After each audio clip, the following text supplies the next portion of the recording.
One of the biggest mistakes gardeners make is trying to feed a hungry plant instead of fixing the soil underneath it.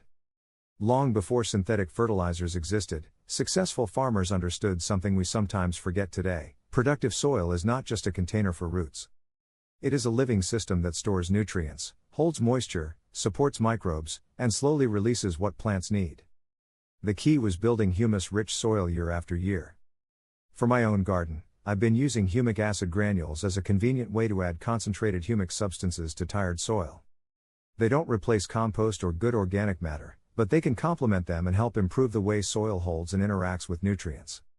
I've linked the exact product I'm using in the description if you want to take a look. So what exactly were those older farmers doing that we can still learn from today? They were constantly returning organic material to the ground. Crop residues, animal manure, leaves, roots, and other plant material were allowed to decompose and become part of the soil. Over time, this created a dark, stable fraction of organic matter commonly associated with humus. And this matters because nutrients in soil are not useful simply because they are present. They need to remain available around the root zone without being washed away or becoming difficult for plants to access. Humic substances can help with this process. Think of them as part of the soil storage and exchange system. They can interact with minerals and nutrients and improve the soil environment around plant roots. In sandy soil, organic matter and humic substances can help improve moisture and nutrient retention. In heavier soils, they can contribute to better aggregation, helping individual soil particles form more useful crumbs instead of remaining tightly packed. But there is an important distinction here. Ancient farmers were not sprinkling modern humic acid granules into their fields. These products are a modern, concentrated way of supplying humic substances.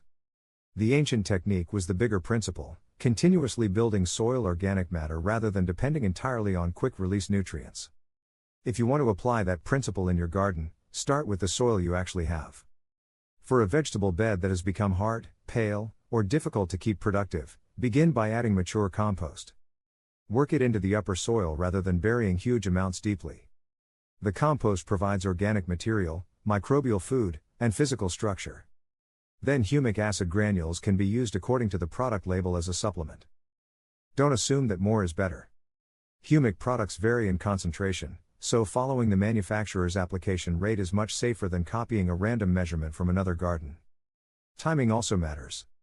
I prefer applying soil amendments before planting or around established plants when the soil has adequate moisture. Watering afterward helps move the material into the active root zone. This is also where many gardeners go wrong. They add humic products but continue stripping organic matter from the garden.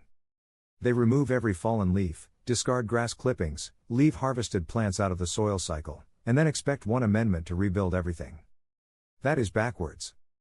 Think of humic acid as part of a soil building strategy, not a replacement for compost, mulch, cover crops, or decomposed organic matter. Around the middle of the season, I especially like paying attention to beds where plants seem to struggle despite regular feeding. A tomato may have plenty of fertilizer available but still grow poorly if the root environment is compacted, dries out too quickly, or does not hold nutrients effectively. This is where the humic acid granules become useful in my routine. They are easy to apply consistently, they don't require mixing a liquid solution, and I can incorporate them into a broader soil management program without changing my entire feeding schedule. Another advantage is that they encourage you to think about the soil rather than simply the plant. Instead of asking, "What fertilizer should I add next?" start asking, "What is happening around the roots? Is the soil compacted? Does water disappear immediately? Does it stay saturated? Is there enough organic matter? Are you regularly returning nutrients through compost and plant residues?" Those questions will usually lead you toward better gardening decisions than simply increasing fertilizer. The results you should look for are not an overnight explosion of growth. Good soil improvement is gradual. Gardeners commonly notice better soil texture, improved moisture behavior, and more consistent plant performance when organic matter and good soil management practices are maintained over time. The exact response depends heavily on your starting soil. And remember, humic acid cannot turn poor soil into perfect soil by itself. The real ancient secret was consistency. Farmers kept feeding the ground that fed them. They returned organic material, protected the soil surface, avoided unnecessary disturbance, and allowed decomposition to create a reservoir of fertility. That principle still works today. So before reaching for another high-powered fertilizer, take a closer look at your soil. Build organic matter, protect the surface, and consider humic acid granules as a supporting tool rather than a miracle cure. If you want to try the humic acid granules I use, I've linked them in the description. If this video helped you think differently about your soil, give it a like, subscribe for more practical gardening experiments, and share it with another gardener who is trying to build healthier soil naturally.